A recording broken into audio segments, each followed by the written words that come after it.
आप देख रहे हैं डार्क फाइल्स, जहां आज की कहानी हमारे साथ इंस्टाग्राम पर शेयर की है कमलेश जी ने। तो चलिए बढ़ते हैं आज की इस कहानी की ओर। दोस्तों, मैं यानी कमलेश आज आपको जो कहानी सुनाने जा रहा हूं, हो सकता है उस पर आप लोगों को विश्वास ना हो, मगर यकीन मानिए इस घटना को याद करके मेरे रोंगटे तक कांपने लगते हैं। और शायद ये कहानी सुनने के बाद आपका भी यही हाल हो। खैर, दरअसल हुआ कुछ यूं था। उस रोज मैं अपने मामा के घर में गर्मियों की छुट्टियां बिता रहा था। शायद वो मेरी तीसरी रात थी जब मैं, मामा जी और उनका बेटा प्रिंस, हम लोग घर के बाहर बने चबूतरे पर बैठकर नेचुरल ठंडी हवा का लुत्फ उठा रहे थे। तभी प्रिंस ने मामा जी से कहा, पापा कोई कहानी सुनाइए ना। इस पर मामा जी ने कहा, नहीं, फिर तू डरेगा रात को। इसके बाद भी जब प्रिंस नहीं माना और जिद करने लगा, तब मामा जी ने कहा, अच्छा ठीक है, सुनो कमलेश, तुम भी सुनो। हमारे घर के बगल में जो छोटा सा घर है ना, उसी की कहानी है। आगे मामा जी ने बताया, ये बात आज से करीब 25-30 साल पुरानी होगी। तब भी शायद गर्मियों का ही मौसम चल रहा था। एक शाम मैं आराम से चाय पानी पीकर बिस्तर पर लेटने जा ही रहा था कि तभी घर के दरवाजे पर कोई जोर जोर से हाथ मारने लगा। मैंने उठकर दरवाज़ा खोला तो देखा कि हमारा पड़ोसी जगदीप है। फिर जगदीप बोला, मनोज भाई, बगल वाला बुढ़ा मर गया। इस पर मैं बोला, कब? ठीक है, अब चलो शमशान ले जाने की तैयारी करो।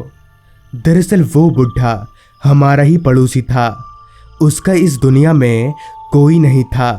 पत्नी पहले ही मर चुकी थी और बेटा कई सालों से लापता था। अकेलापन उस बुढ़े के सर पर ऐसे चढ़ गया था कि उसकी हरकतें दिन पर दिन अजीब होती जा रही थी। राह चलते किसी भी आदमी को मारने दौड़ता, किसी को भी बेवजह गालियां बकने लगता। खैर, मर गया तो अच्छा ही हुआ।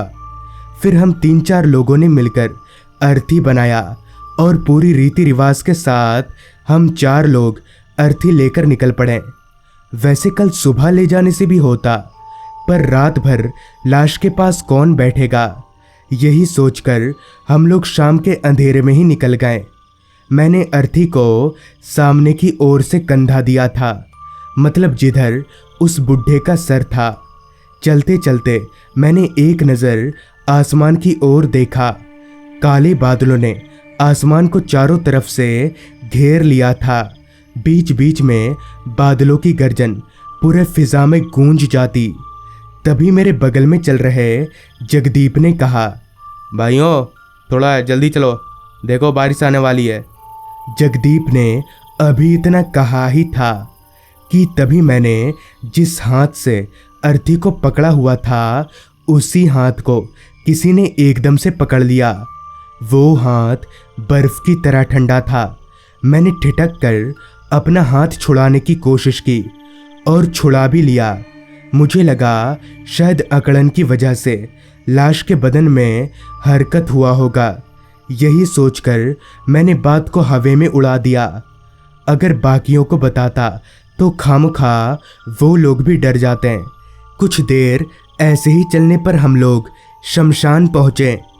जैसे ही हम लोग शमशान में दाखिल हुए कि अचानक ही बहुत तेज बारिश आ गई।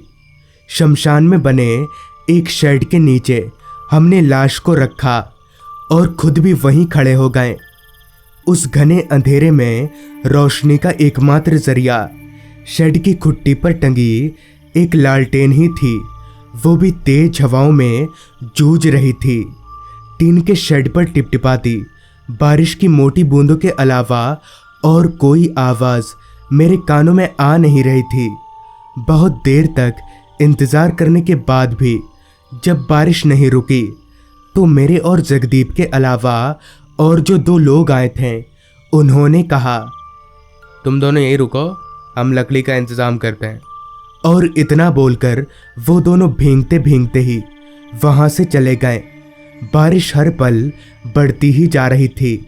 मेरे और जगदीप के अलावा अब आसपास कोई जिंदा इंसान नहीं था। अभी हम लोग वहां खड़े खड़े इधर उधर देख ही रहे थे। तभी जगदीप ने एक दबी सी घबराई हुई आवाज में कहा, मनोज ये लाश हिल क्यों रही है? जगदीप की बात सुनकर उस माहौल में शायद एक बार के लिए कोई भी डर जाता, मगर मैं नहीं डरा। मैं उस धुंधली सी रोशनी में नजरें गड़ाकर उस कफन में लिपटे उस लाश को देखने लगा। लेकिन सब कुछ तो सामान्य ही था।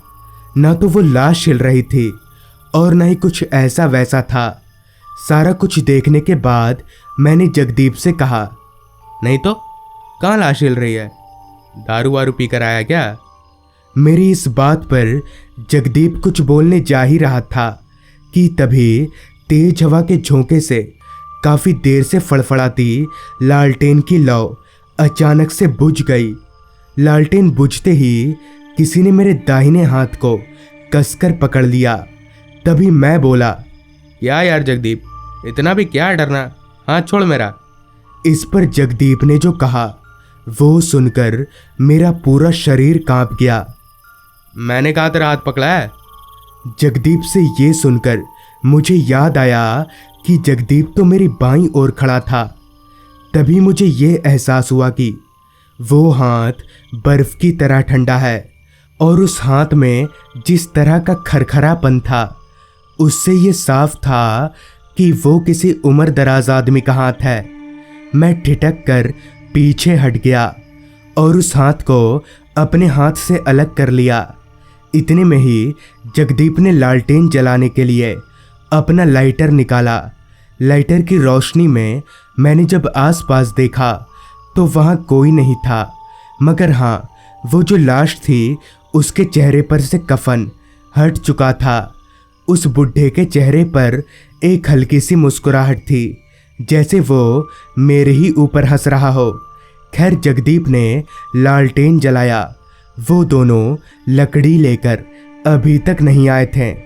थोड़ी देर पहले की बात अभी मैं सोच ही रहा था कि तभी जगदीप बोला, सुनना, तू रुकेगा यहाँ पर? आज सुबह से पेट ठीक नहीं है, मैं जरा हल्का होकर आता हूँ। उस वक्त मैं कहीं ना कहीं डरा हुआ तो था, लेकिन अगर मैं अपना डर जाहिर करता तो डरपोक किस्म का जगदीप भी मेरा मजाक उड़ाने लगता। इसलिए मैंने अपना डर छिपाते हुए जगदीप को हाँ में इशारा किया। मेरे से हाँ का इशारा पाकर जगदीप शमशान से निकलकर खेतों की ओर चल दिया। उस वक्त मेरा डर कई गुना बढ़ गया था, क्योंकि ठीक मेरे सामने एक लाश पड़ी थी और शायद पूरे शमशान में मैं अकेला ही था। आसपास का सन्नाटा और अकेलापन मुझे अंदर ही अंदर काटे जा रहा था।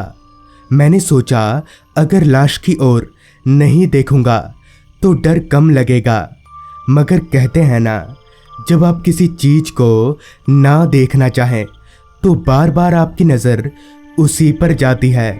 भूले भटके मेरी भी नज़र उस लाश पर जा ही रही थी। तभी मैंने देखा उस बुढ़े का चेहरा धीरे धीरे मेरी ओर घूम रहा है। उसके चेहरे की मुस्कुराहट आहिस्ता आहिस्ता हंसी में तब्दील हो रही थी। इतना सब देखने के बाद मैं वहाँ ज़्यादा देर तक रुक नहीं सका और भागकर शमशान से बाहर निकलने लगा। अभी मैं उस बूढ़े की लाश को देखते हुए भाग ही रहा था कि तभी मैं किसी से टकराकर जमीन पर गिर गया। आगे मुड़कर देखा तो वही दोनों आदमी थे जो लकड़ी लाने गए थे। फिर मैंने उन दोनों को पूरी बात बताई, लेकिन दोनों में से कोई भी मेरी बात पर विश्वास करने को तैयार ही नहीं था। खैर, हमने लाश का दाह संस्कार किया और घर आ गए, मगर आज भी उस बूढ़े की आत्मा गांव में भटकती रहती है। मामा जी की कहानी खत्म होते ही अंदर से खाने का बुलावा आ गया। प्रिंस भागकर अंदर चला गया। प्रिंस के जाते ही मामा जी ने मेरे से कहा, कमलेश कहानी कैसी लगी? अच्छा सुनना, असली में देखेगा उस भूत को। इस पर मैंने कहा, क्या सच में? पर कहाँ मामा जी? इस पर मामा जी ने हमारे घर के बगल में जो एक छोटा सा खंडर जैसा घर था उधर इशारा किया और कहा, आज रात को तू मेरे साथ उठना। फिर मैं और मामा जी अंदर आ गए और खाना पीना करके सो गए। ठीक आधी रात को मामा जी ने मुझे उठाया और मुझे लेकर घर से बाहर आ गए और इशारा करके उस छोटे से खंडर घर की ओर देखने को बोला।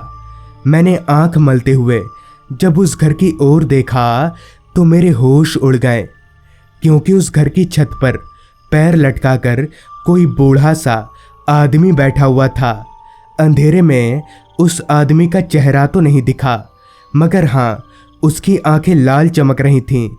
फिर तुरंत ही मामा जी ने मुझे अंदर लेकर आ गए। मैं ये सब देखकर बहुत डर गया और फिर कभी भी अपने मामा के घर नहीं गया। तो दोस्तों, ये थी कमलेश जी की भेजी गई कहानी। अगर आपके पास भी ऐसी ही कोई कहानियां हैं तो हमारे साथ ज़रूर शेयर करें। तो मैं आर्यन जल्द ही मिलूंगा आपसे ऐसी ही एक कहानी के साथ।